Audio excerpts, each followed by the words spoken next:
وقالت اليهود ليست النصارى على شيء وقالت النصارى ليست اليهود على شيء وهم يتلون الكتاب كذلك قال الذين لا يعلمون مثل قولهم فالله يحكم بينهم يوم القيامة فيما كانوا فيه يختلفون ومن أظلم ممن منع مساجد الله أن يذكر فيها اسمه وسعى في خرابها أولئك ما كان لهم أن يدخلوها إلا خائفين لهم في الدنيا خزي ولهم في الآخرة عذاب عظيم ولله المشرق والمغرب فأينما تولوا فثم وجه الله إن الله واسع عليم وقالوا اتخذ الله ولدا سبحانه بل له ما في السماوات والأرض كل له قانتون بديع السماوات والأرض وإذا قضى أمرا فإنما يقول له كن فيكون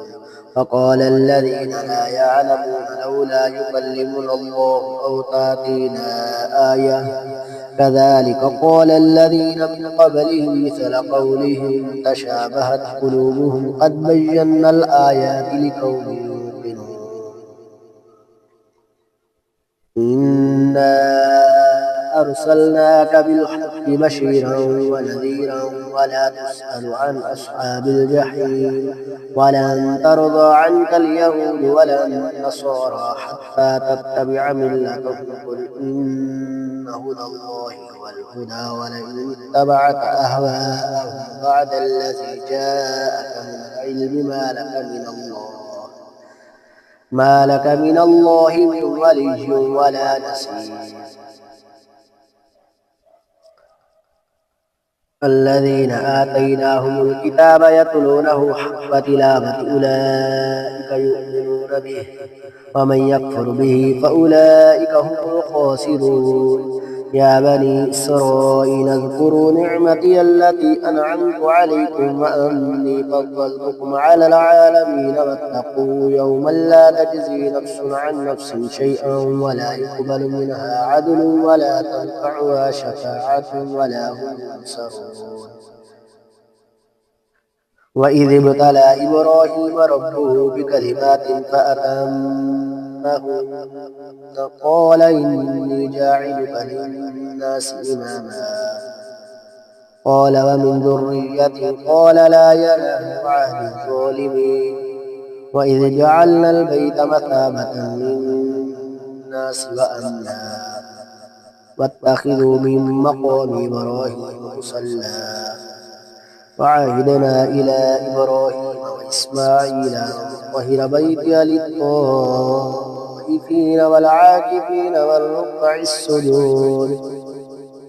وإذ قال إبراهيم رب اجعل هذا بلدا آمنا وارزق أهله من الثمرات من آمن منهم بالله واليوم الآخر قال ومن كفر فأمتعه قليلا ثم أضطره إلى عذاب النار وبئس المصير وإذ يرفع إبراهيم القواعد من البيت وإسماعيل ربنا تقبل منا إنك أنت السميع العليم ربنا واجعلنا مسلمين لك ومن ذريتنا أمة مسلمة لك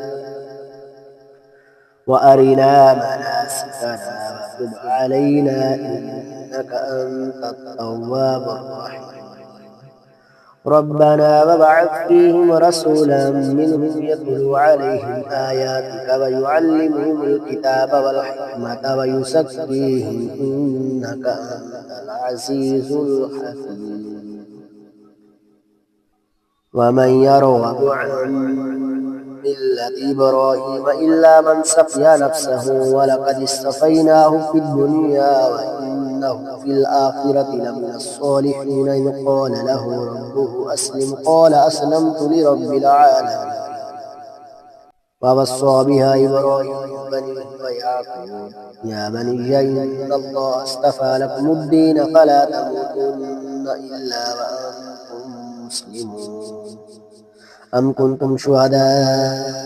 إذا حضر يعقوب الموت إذ قال لبنيه ما تعبدون من بعدي قالوا نعبد إلهك وإله آبائك إبراهيم وإسماعيل وإسحاق إلها واحدا ونحن له مسلمون تلك أمة قد خلت لها ما كسبت ولكم ما كسبتم ولا تسألون عما كانوا يعملون وقالوا كونوا هودا أو نصارى تهتدوا قل بل ملة إبراهيم حنيفا وما كان من المشركين قولوا آمنا بالله وما أنزل إلينا وما أنزل إلى إبراهيم وإسماعيل وإسحاق ويعقوب والأسباط وما أوتي موسى وعيسى وما أوتي النبيون من ربهم لا نفرق بين أحد منهم ونحن له مسلمون فإن آمنوا بمثل ما آمنتم به فقد اهتدوا وإن تولوا فإنما هم في شقاق فسيكفيكهم الله وهو السميع العليم صبغة الله ومن أحسن من الله صبغة ونحن له عابدون قل أتحاجوننا في الله وهو ربنا وربكم ولنا أعمالنا ولكم أعمالكم ونحن له مخلصون أم تقولون إن إبراهيم وإسماعيل وإسحاق ويعقوب والأسباط كانوا هودا أو نصارى قل أأنتم أعلم أم الله ومن أظلم ممن كتم شهادة عنده من الله وما الله بغافل عما تعملون تلك أمة قد خلت لها ما كسبت ولكم ما كسبتم ولا تسألون عما كانوا يعملون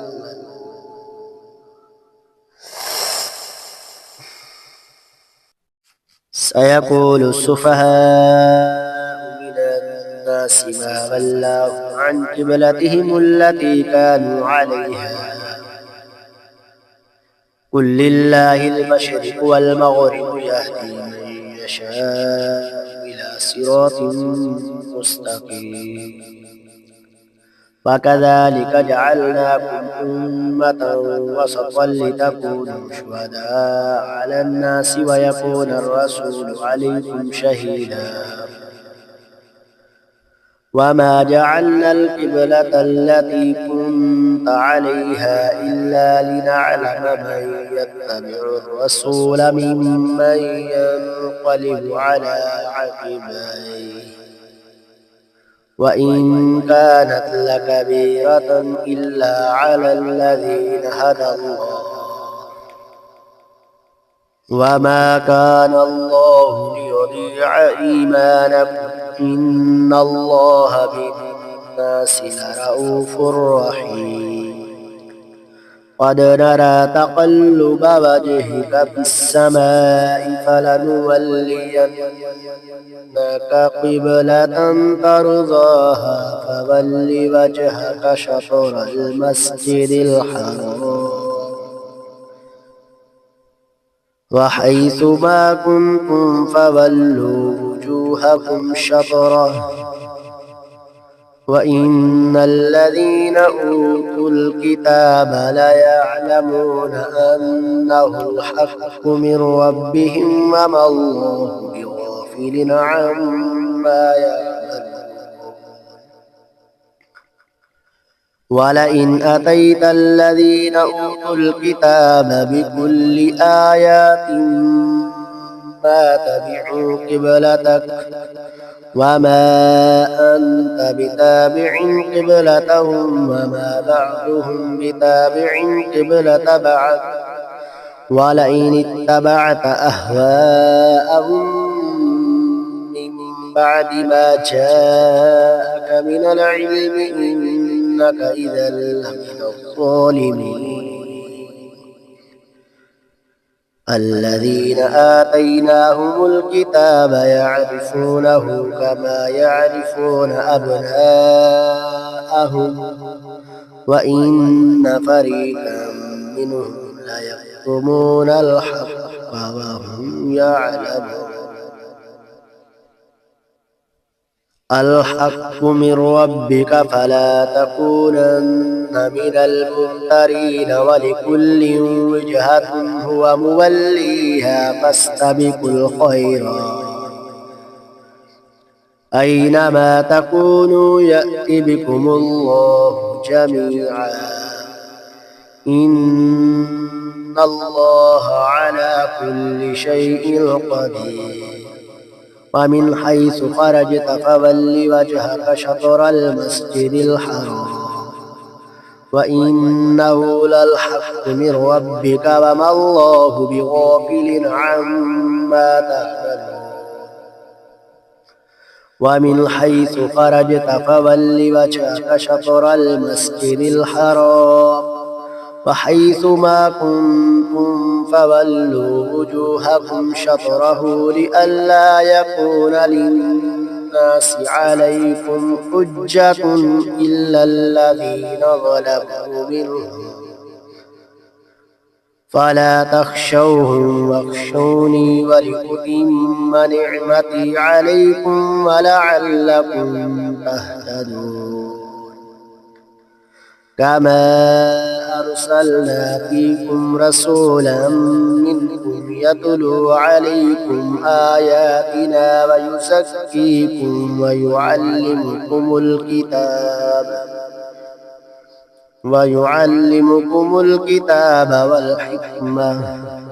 والحكمة ويعلمكم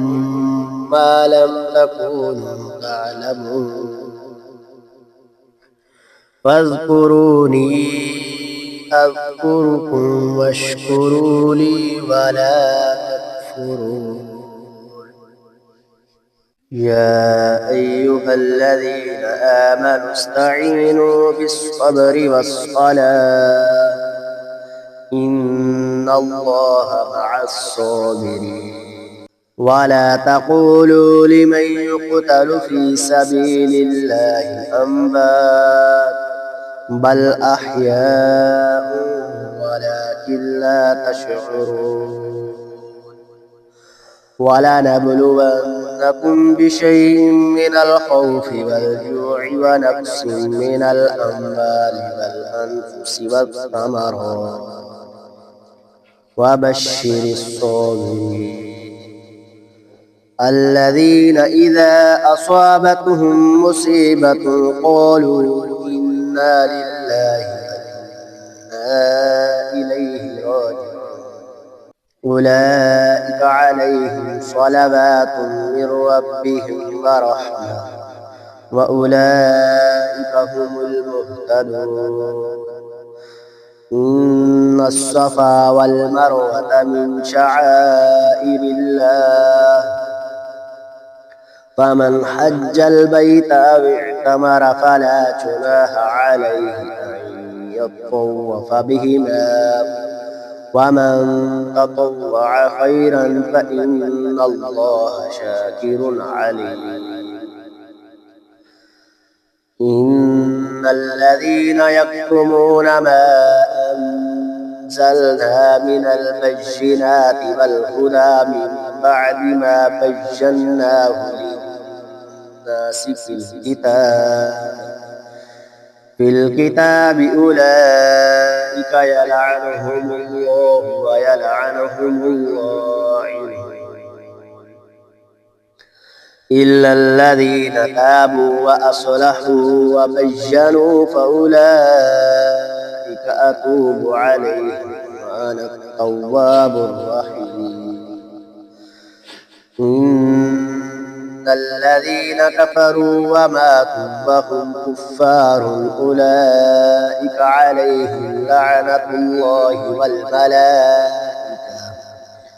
والملائكة والناس أجمعين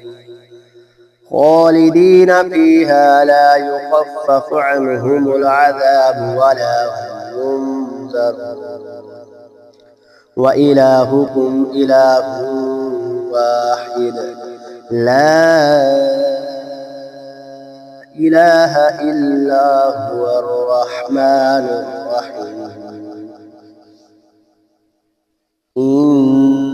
في خلق السماوات والأرض واختلاف الليل والنهار والفلك التي تجري في البحر بما ينفع الناس وما أنزل الله من السماء من ماء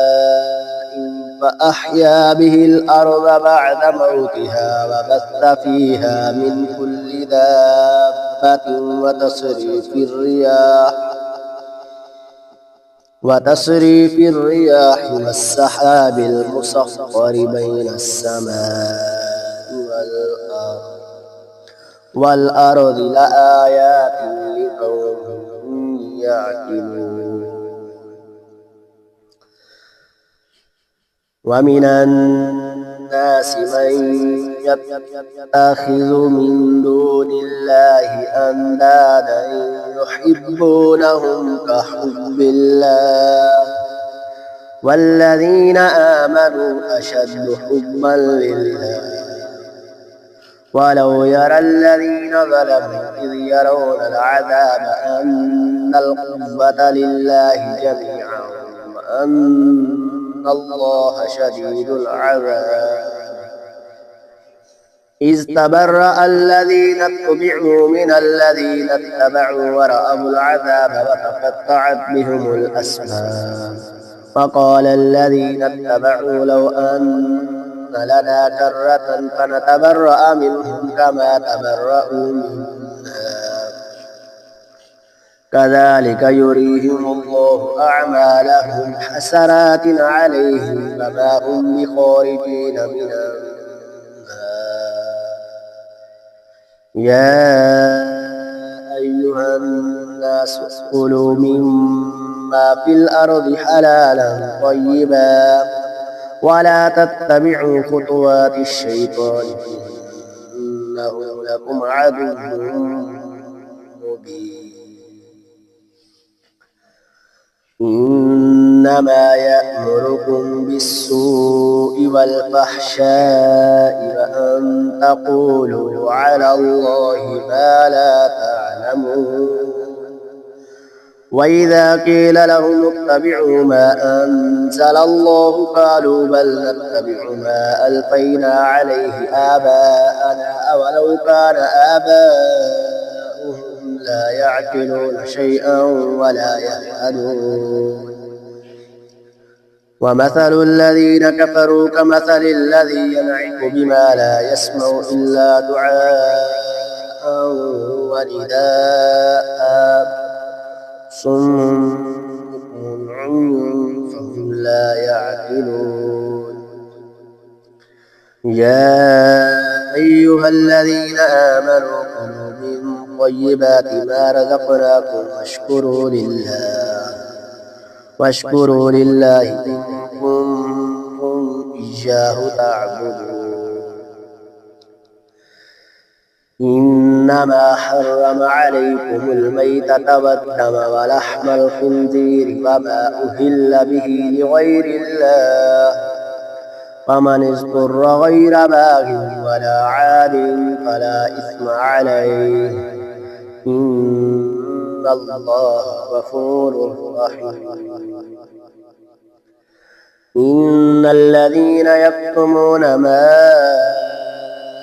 أنزل الله من الكتاب ويشترون به ثمنا قليلا أولئك ما يأكلون في بطونهم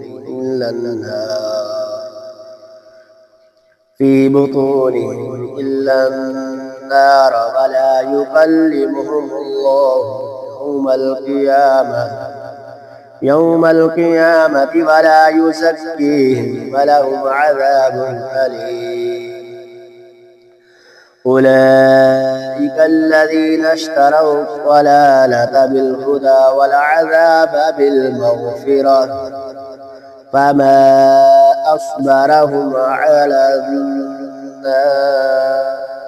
ذلك بأن الله نزل الكتاب بالحق وإن الذين اختلفوا في الكتاب لفي شقاق بعيد.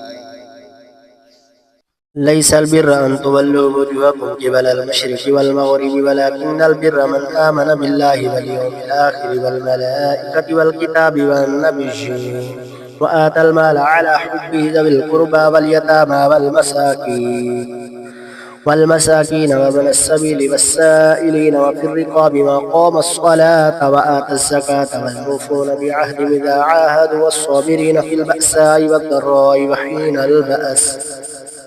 أولئك الذين صدقوا وأولئك هم المتقون. يا أيها الذين آمنوا كتب عليكم القصاص في القتلى الحر بالحر والعبد بالعبد والأنثى بالأنثى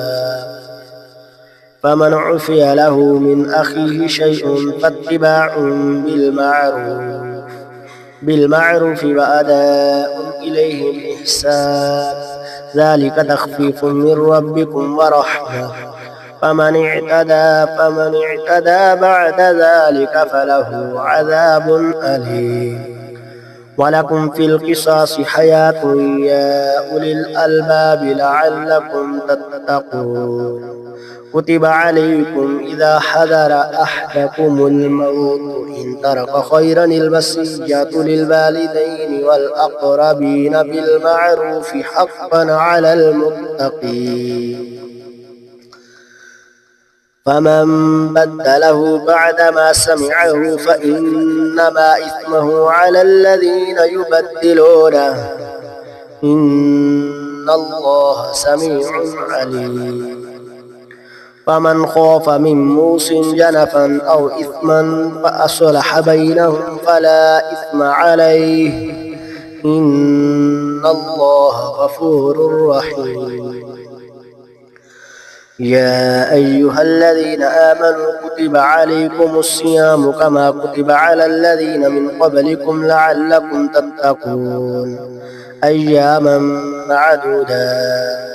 فمن كان منكم مريضا أو على سفر فعدة من أيام أخر وعلى الذين يطيقون فدية طعام مسكين فمن تطوع خير فهو خير له وأن تصوموا خير لكم إن كنتم تعلمون. شهر رمضان الذي أنزل فيه القرآن هدى للناس وبينات من الهدى والفرقان فمن شهد منكم الشهر فليصم ومن كان مريضا أو على سفر فعدة من أيام أخرى يريد الله بكم اليسر ولا يريد بكم العسر ولتكملوا العدة ولتكبروا الله على ما هداكم ولعلكم تشكرون.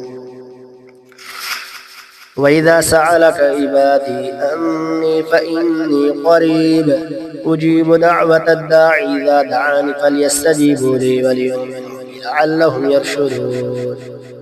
أحل لكم ليلة الصيام الرفث إلى نسائكم هن لباس لكم وأنتم لباس لهن علم الله أنكم كنتم تختأنون أنفسكم فتاب عليكم وعفى عنكم فالآن باشروهن وابتغوا ما كتب الله لكم وكلوا واشربوا حتى يتبين لكم الخيط الأبيض من الخيط الأسود من الفجر ثم أتموا الصيام إلى الليل ولا تباشروهن وأنتم عاكفون في المساجد تلك حدود الله فلا تقربوها كذلك يبين الله آياته للناس لعلهم يتقون ولا تأكلوا أموالكم بينكم بالباطل وتدلوا بها إلى الحكام لتأكلوا فريقا من أموال الناس بالإثم وأنتم تعلمون ليس البر أن تولوا وجوهكم قبل المشرق والمغرب ولكن البر من آمن بالله واليوم الآخر والملائكة والكتاب والنبيين وآتى المال على حبه ذوي القربى واليتامى والمساكين وابن السبيل والسائلين وفي الرقاب وأقام الصلاة وآتى الزكاة والموفون بعهدهم إذا عاهدوا والصابرين في البأساء والضراء وحين البأس أولئك الذين صدقوا وأولئك هم المتقون يا أيها الذين آمنوا كتب عليكم القصاص في القتلى الحر بالحر والعبد بالعبد والأنثى بالأنثى فمن عفي له من أخيه شيء فاتباع بالمعروف وأداء إليه بإحسان ذلك تخفيف من ربكم ورحمة فمن اعتدى بعد ذلك فله عذاب أليم ولكم في القصاص حياة يا أولي الألباب لعلكم تتقون كتب عليكم إذا حضر أحدكم الموت إن ترك خيرا الوصية للوالدين والأقربين بالمعروف حقا على المتقين فمن بدله بعدما سمعه فإنما إثمه على الذين يبدلونه إن الله سميع عليم فمن خاف من موص جنفا أو إثما فأصلح بينهم فلا إثم عليه إن الله غفور رحيم يا أيها الذين آمنوا كتب عليكم الصيام كما كتب على الذين من قبلكم لعلكم تتقون أياما معدودات فمن كان منكم مريضا أو على سفر فعدة من أيام أخر وعلى الذين يطيقون فدية طعام مسكين فمن تطوع خير فهو خير له وأن تصوموا خير لكم إن كنتم تعلمون شهر رمضان الذي أنزل فيه القرآن هدى للناس وبينات من الهدى والفرقان فمن شهد منكم الشهر فليصم ومن كان مريضا أو على سفر فعدة من أيام أخرى يريد الله بكم اليسر ولا يريد بكم العسر ولتكملوا العدة ولتكبروا الله على ما هداكم ولعلكم تشكرون وإذا سألك عبادي أني فإني قريب أجيب دعوة الداعي إذا دعاني فليستجيبوا لي وليؤمنوا بي لعلهم يرشدون أحل لكم ليلة الصيام الرفث إلى نسائكم هن لباس لكم وأنتم لباس لهن علم الله أنكم كنتم تختأنون أنفسكم فتاب عليكم وعفى عنكم فالآن باشروهن وابتغوا ما كتب الله لكم وكلوا واشربوا حتى يتبين لكم الخيط الأبيض من الخيط الأسود من الفجر ثم أتموا الصيام إلى الليل ولا تباشروهن وأنتم عاكفون في المساجد تلك حدود الله فلا تقربوها كذلك يبين الله آياته للناس لعلهم يتقون ولا تأكلوا أموالكم بينكم بالباطل وتدلوا بها إلى الحكام لتأكلوا فريقا من أموال الناس بالإثم وأنتم تعلمون يسألونك عن الأهلة قل هي مواقيت للناس والحج وليس البر بأن تأتوا البيوت من ظهورها ولكن البر من اتقى وآتوا البيوت من أبوابها واتقوا الله لعلكم تفلحون فقاتلوا في سبيل الله الذين يقاتلونكم ولا تعتدوا إن الله لا يحب المعتدين واقتلوهم حيث ثقفتموهم وأخرجوهم من حيث أخرجوكم والفتنة أشد من القتل ولا تقاتلوهم عند المسجد الحرام حتى يقاتلوكم فيه فإن قاتلوكم فاقتلوهم كذلك جزاء الكافرين فإن انتهوا فإن الله غفور رحيم فقاتلوهم حتى لا تكون فتنة ويكون الدين لله فإن انتهوا فلا عدوان إلا على الظالمين الشهر الحرام بالشهر الحرام والحرمات قصاص فمن اعتدى عليكم فاعتدوا عليه بمثل ما اعتدى عليكم واتقوا الله واعلموا أن الله مع المتقين وأنفقوا في سبيل الله ولا تلقوا بأيديكم إلى التهلكة وأحسنوا إن الله يحب المحسنين وأتموا الحج والعمرة لله فإن أحصرتم فما استيسر من الهدي ولا تحلقوا رؤوسكم حتى يبلغ الهدي محله فمن كان منكم مريضا أو به أذى من رأسه ففدية من صيام أو صدقة أو نسك فإذا أمنتم فمن تمتع بالعمرة إلى الحج فما استيسر من الهدي فمن لم يجد فصيام 3 أيام في الحج وسبعة إذا رجعتم تلك 10 كاملة ذلك لمن لم يكن أهله حاضر المسجد الحرام واتقوا الله واعلموا أن الله شديد العقاب الحج أشهر معلومات فمن فرض فيهن الحج فلا رفث ولا فسوق ولا جدال في الحج وما تفعلوا من خير يعلمه الله وتزودوا فإن خير الزاد التقوى واتقون يا أولي الألباب ليس عليكم جناح أن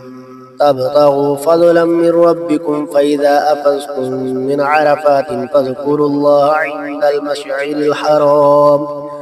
واذكروه كما هداكم وإن كنتم من قبله لمن الضالين ثم أفيضوا من حيث أفاض الناس واستغفروا الله إن الله غفور رحيم فإذا قضيتم مناسككم فاذكروا الله كذكركم آباءكم أو أشد ذكرا فمن الناس من يقول ربنا آتنا في الدنيا وما له في الآخرة من خلاق ويسألونك عن المحيض قل هو أذى فاعتزلوا النساء في المحيض ولا تقربوهن حتى يطهرن فإذا تطهرن فأتوهن من حيث أمركم الله إن الله يحب التوابين ويحب المتطهرين نساؤكم حرث لكم فأتوا حرثكم أنى شئتم وقدموا لأنفسكم واتقوا الله واعلموا أنكم ملاقوه وبشر المؤمنين ولا تجعلوا الله عرضة لأيمانكم أن تبروا وتتقوا وتصلحوا بين الناس والله سميع عليم لا يؤاخذكم الله باللغو في أيمانكم ولكن يؤاخذكم بما كسبت قلوبكم والله غفور حليم للذين يؤلون من نسائهم تربص 4 أشهر فإن فاءوا فإن الله غفور رحيم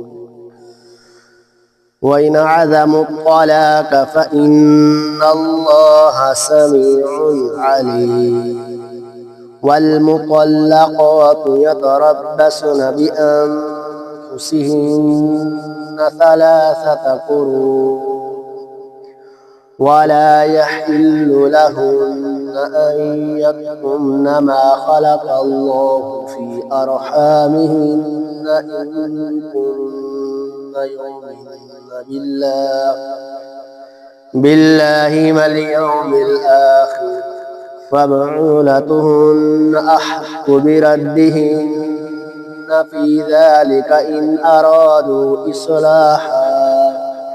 ولهن مثل الذي عليهن بالمعروف وللرجال عليهن درجة والله عزيز حكيم الطلاق 2 فإمساك بمعروف أو تصريح بإحسان ولا يحل لكم أن تأخذوا مما آتيتموهن شيئا إلا أن يخافا ألا يقيما حدود الله فإن خفتم ألا يقيما حدود الله فلا جناح عليهما فيما افتدت به تلك حدود الله فلا تعتدوها ومن يتعد حدود الله فأولئك هم الظالمون فإن طلقها فلا تحل له من بعد حتى تنكح زوجا غيره فإن طلقها فلا جناح عليهما أن يتراجعا إن ظنا أن يقيما حدود الله وتلك حدود الله يبينها لقوم يعلمون وإذا طلقتم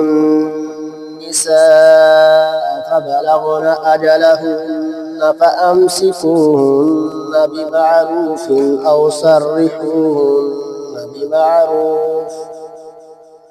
ولا تمسكوهن ضرارا لتعتدوا ومن يفعل ذلك فقد ظلم نفسه ولا تتخذوا آيات الله هزوا واذكروا نعمة الله عليكم أنزل عليكم من الكتاب وما أنزل عليكم من الكتاب والحكمة يعظكم به واتقوا الله واعلموا أن الله بكل شيء عليم.